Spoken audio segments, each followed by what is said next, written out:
سلام، من مارالم. به اولین ویدیو یوتیوب من خوش اومدید. امروز میخوایم راجع به چند پتانسیل بودن صحبت کنیم. برای اینکه صحبتمون یک بیسی داشته باشه، من از روی ویدیو تد تاک خانم امیلی وپنیک صحبتام رو شروع میکنم. هر جمله‌ای که میگم از زبون ایشونه و نقل قول از طرف ایشون هستش. میپرسه که آیا ازتون پرسیدن وقتی بچه بودین یا که وقتی بزرگ شدی میخوای چی کاره بشی؟ خب اکثر حضار دستشون رو میارن بالا. احتمالاً 3 5 6 سالتون بود که این سوال ازتون پرسیدن. وقتی بچه این سوال خیلی بامزه است. بچه‌ها جواب مختلفی براش دارن. یکی میخواد خلبان شه، یکی میخواد شف بشه، یکی میخواد فضانورد بشه. ولی وقتی یه ذره بزرگ میشین، پرسیدن این سوال باعث اضطرابتون میشه. خودش میگه که من همیشه جواب برای این سوال داشتم، ولی یک عالمه جواب داشتم، یک شغل واحد رو تو ذهنم هیچ وقت انتخاب نکرده بودم. میگه وقتی دبیرستان بودم به خیلی چیزا علاقه داشتم، به انگلیسی، به ریاضی، حتی توی گروه بند موزیکی اونجا گیتار میزدم، خیلی کار میکردم، همون کارهایی که ما تو نوجوانیمون میکردیم. یه روز با گیتار از خونه میرفتیم بیرون، یه روز با بوم نقاشی میرفتیم بیرون. حالا موضوع اینجاست. میگه من یک موضوعی رو پیدا میکردم، توش غرق میشدم، مهارت کسب میکردم و بعد بی‌حوصله میشدم، ولی به هر حال ادامه میدادم، به خاطر اینکه هم وقت گذاشته بودم، هم پول صرفش کرده بودم و واقعا عذاب وجدان میگرفتم. ولی دیگه وقتی یه ذره میگذشت دیگه چالشی برام نداشت. بعد شروع میکردم به این که خب من حالا فلان چیزم خیلی دوست دارم، ولی خب خیلی بی ربطه به چیزی که الان دارم توش پیشرفت میکنم. اوکی، دوباره این چرخه تکرار میشد، قوطه‌ور میشدم، خودم رو وقف میکردم، هزینه میکردم، میگفتم هورا بالاخره پیداش کردم، ولی نه، انگار کار نمیکرد. دوباره اون بی‌حوصلگیه، دوباره اون حوصله سر رفتنه میومد سمتم. حالا این اتفاق باعث نگرانی من شد به 2 علت خیلی مهم. اول اینکه من پیش خودم فکر میکردم که چجوری میتونم یک کدوم از اینا رو به حرفم تبدیل کنم. یعنی مدام هی تو ذهنم دنبالش میگشتم، هی به خودم میگفتم تو باید بی‌حوصلگیه رو تحمل کنی، تو باید ادامه بدی. و دومین موضوعی که خیلی منو نگران میکرد این بود که شاید من مشکل تعهد دارم، شاید نمیتونم به چیزی متعهد باشم و این واقعا اضطراب من رو بالا میبرد. اینجا برمیگرده به آدینسش، میگه که خب میخوام یه سوالی ازتون بپرسم که کاش اون موقع از خودم پرسیده بودم. ما کی یاد گرفتیم معنی اشتباه یا غیر معمول چیه؟ این از کجا میاد؟ و در جواب میگه که از فرهنگمون میاد و خب این یه چیزیه که تو سراسر دنیا هست.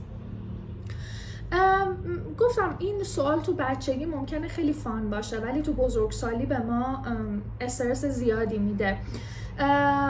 میگه همیشه به ما میگن که تو باید یک کاری رو انتخاب کنی و تا انتهای اون کار بری.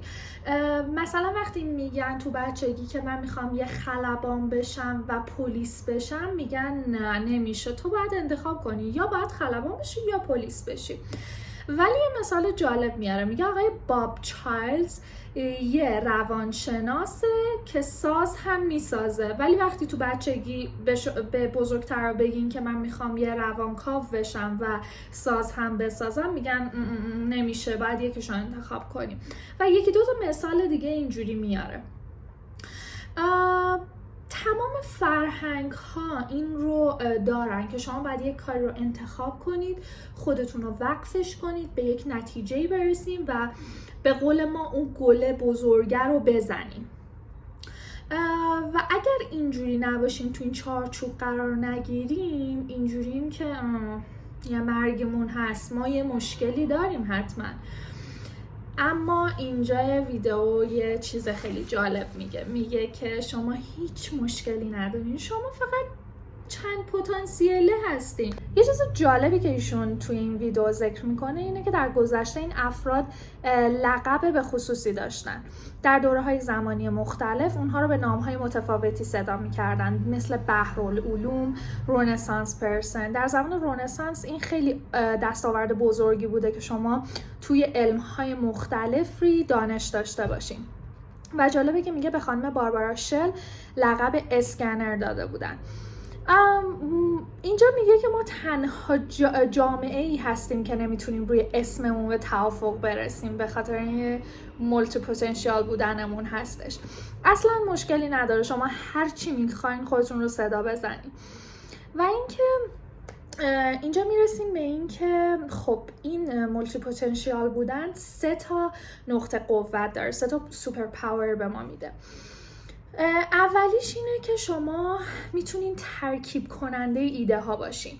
وقتی چند تا ایده رو بغل هم میذاریم نقطه اشتراکش میشه ابداع، نوآوری. و خب شما تو این قضیه دستتون خیلی بازه. میاد یه مثالی میزنه آقای شاهونگ و خانم راشل بینکس. اینها علایقشون چیا بوده؟ من الان بهتون میگم. نقشه کشی، تصویرسازی داده، سفر، ریاضیات، طراحی. اینا میان یک شرکتی تأسیس میکنن به نام شرکت مشو که این شرکت میاد چیکار میکنه؟ میاد جواهرات سفارشی بر مبنای الهام از جغرافیا طراحی میکنه و فوق‌العاده از طراحیشون. پیشنهاد میکنم که حتما سرچ کنید و ببینید. و این اولین سوپر پاور شما هست. دومین سوپر پاوری که دارین، نقطه قوتی که دارین اینه که رپید لرنر هستین. ماها به خاطر اینکه تمام زندگیمون اومدیم و از بیس یه سری چیزها رو شروع کردیم خوندن، یاد گرفتن، این رو اصلا بد نمیدونیم که تو سن 20 سالگی، 30 سالگی، 40 سالگی و 50 سالگی شروع کنیم و یک تخصص جدیدی رو یاد بگیریم. ترس از شروع جدید به هیچ عنوان نداریم، چون تمام زندگیمون داشتیم این کار رو تکرار میکردیم. خانم نورا دوان رو مطرح میکنه اینجا، نویسنده و جهانگرد، نویسنده فریلنس هستن. ایشون تو بچگی پیانو پلی میکردن و با این کار اومدن ماهیچه‌های ذهنیشون رو تقویت کردن. و جالب اینجا به این نکته اشاره میکنه، میگه الان سریع ترین تایپیستیه که خودش تو دور و بریای خودش میشناسه.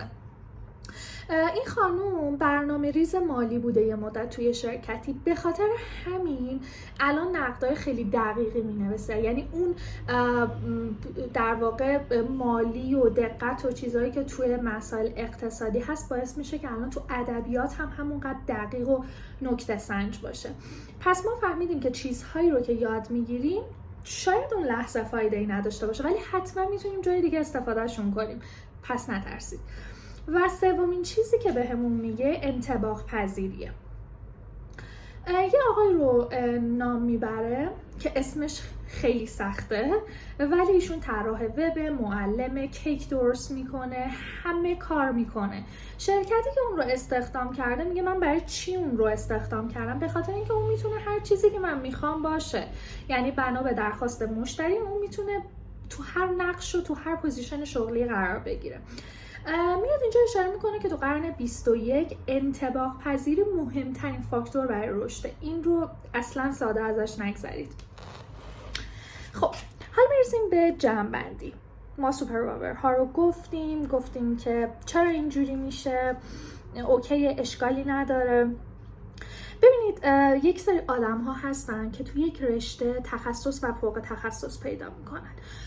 شما اگه جراح مغزید یا اگر که یک آرایشگر حرفه‌ای هستین و روی تخصصتون کار مو هستش، این هیچ اشکالی نداره، چون تو همه گروه‌های کاری تو کل دنیا ما به 2 چیز احتیاج داریم، به یک متخصص و یک مولتی پتانسیال.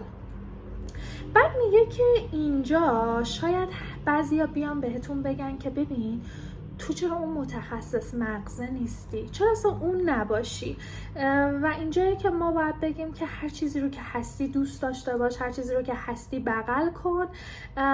و ماها به نظر خودم، این کامنت منه، این جدای از سخنرانی تد تاکه، که ماها زندگی شادتری رو تجربه میکنیم، ماها تجربه های خیلی عجیبی رو زندگی میکنیم و به نظر من ما یک بار به دنیا میایم و این یک بار باید همه چیز رو تجربه کنیم. من خودم یک همچین آدمی هستم. امیدوارم این ویدیو رو دوست داشته باشین. من مارالم و این ویدیو با کمترین امکانات ممکن ضبط شده. یه گوشی آیفون، یه چراغ مطالعه و هیچ تقویت کننده صدا و دیزاین خوبی پشت سر من وجود نداره. این ویدیو به تشویق ندای عزیزم، ندای اقبالی عزیزم ضبط شده. مرسی ازش و امیدوارم که بتونم اتفاق خوبی رو اینجا رقم بزنم.